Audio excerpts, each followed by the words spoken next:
Hi guys, this is Erica from Gokce Capital. Now before I begin, be sure to subscribe to our YouTube channel and turn on notifications.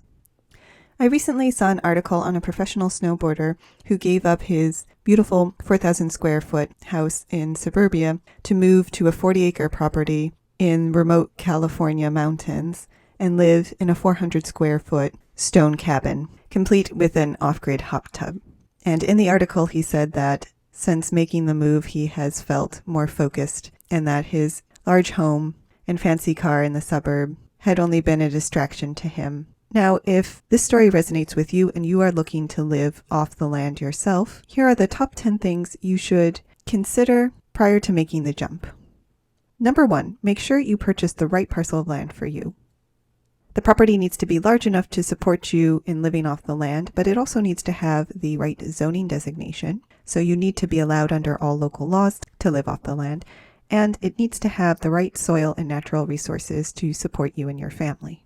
So you may want to do some research on proper land due diligence and also check out a number of land-specific listing sites like landwatch.com. Number 2, learn how to grow your own food. This is not always as easy as it sounds. But as you are searching for land, check the USDA plant hardiness zone for the property to see what kinds of crops will grow naturally in your new property. If the crops you need are not going to be supported in your climate, you will want to consider installing a greenhouse. You'll also want to learn the basics of food growing and preservation. There are a number of great resources out there, but 2 books that could be very useful include the Winter Harvest Handbook and Preserving Food Without Freezing or Canning. Number 3, you'll want to make sure you have a water source available to you. Most of the time this involves digging a well, so make sure you're buying a parcel of land where digging a well can be feasible and also include the cost of the well in your budget. Having said this, some very intrepid homesteaders use natural springs as their water source. If you're going to go this route, you'll need to make sure you have access to one on the property you purchase. But more importantly, when using off-grid water sources, it's very important to test and filter any water you consume. At a bare minimum, test for total coliform bacteria, nitrates, pH levels, and VOCs once a year, and install any appropriate filtration systems if these tests indicate a potential contaminant. Number 5, learn to repurpose items.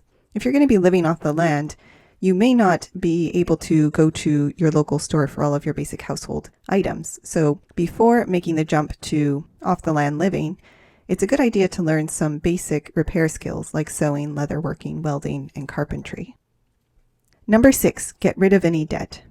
When you're living off the land, you likely will need to forgo a traditional job since you will often be far away from major job centers. Thus, your income level will likely take a hit. To plan appropriately for this, pay off any debt and make sure your monthly expenses are as low as possible.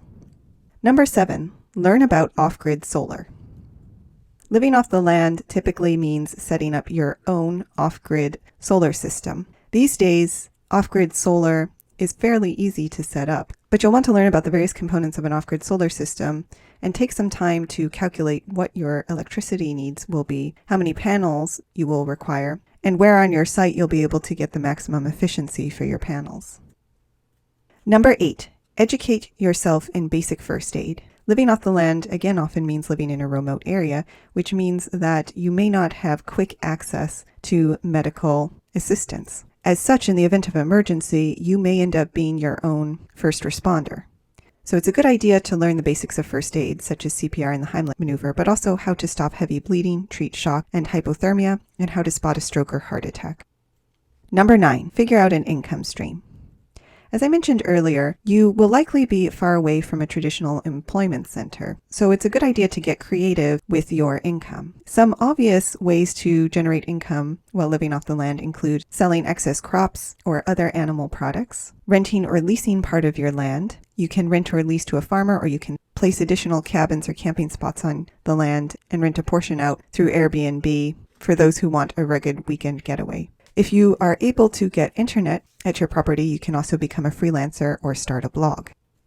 Number 10, understand your alternatives for waste.